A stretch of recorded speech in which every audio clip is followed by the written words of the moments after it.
Hi, everybody out there. I wanted to take a moment to go over my speech that I had a pleasure and opportunity to speak during the FDA listening session, which I was invited to do. So let me just go ahead and try to do it how I did it during the session. It may be a little different, but here goes nothing.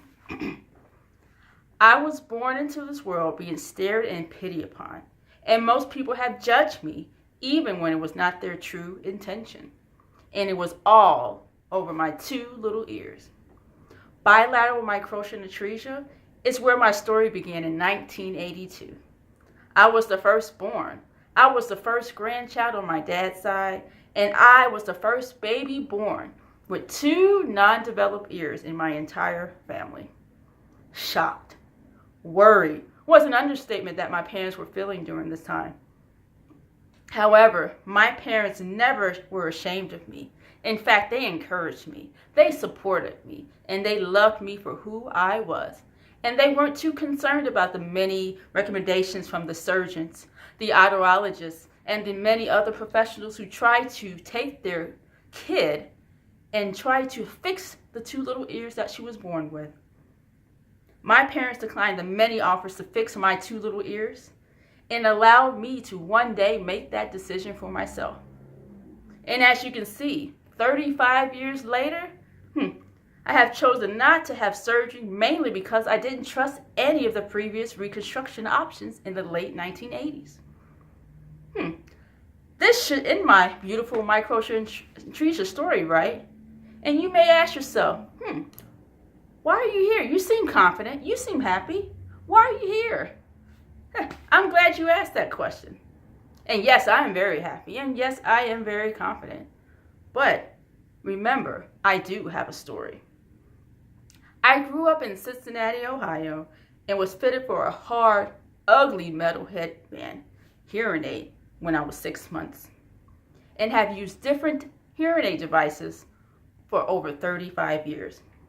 During my upbringing, I was surrounded by a loving family. However, when I left my neighborhood, that's when the mean, cruel world was ready to attack me and my two little ears. Being a black girl living with microtia had its own obstacles and challenges. That included me being physically assaulted, emotionally, and verbally, because I looked different. My classmates referred me as a monster, as an alien with no ears. Stares became the norm for me as a kid, and I hated it. In fact, I remember just as I walked around, I used to walk with my head held down. And I remember walking the opposite directions when I felt that sense that someone, stop, look, stare, point, and laugh. In addition to having this ongoing billboard known to me as microtia, I was smart, and I was not ashamed to tell anyone that. I was known as that smart kid with no ears, and I was a huge target to be bullied. In fact, I was bullied all the way up to the 7th grade. I developed low self-esteem. I felt isolated, confused, and I was depressed during my teenage and young adulthood years.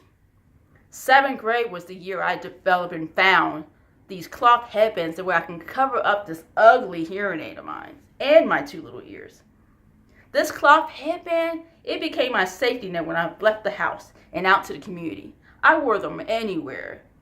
I wore them to school, my friends and family's house, sporting events. I wore them no matter the occasion, weddings, funerals, parties. I was ashamed to display my deformity of microtia and cover my ears for over 13 years. Life growing up with microtia atresia, I felt labeled. I felt like I was the girl with a disability. And I was in the slow classes and the short buses. I hated it. I felt hopeless, depressed, which led to many suicidal thoughts. In fact, I remember looking in the mirror, and there was moments where I would just stare at myself and say, why can't I just be normal? What would I look like with real ears? Would the cute boys find me attractive if I had normal ears? In conclusion, I challenge everyone here to reevaluate, regroup, and reinvent your mindset when it comes to reconstruction type procedures that could benefit kids and adults who look just like me. Just remember, we all seem happy and confident on the outside, but we all have a story. Thank you.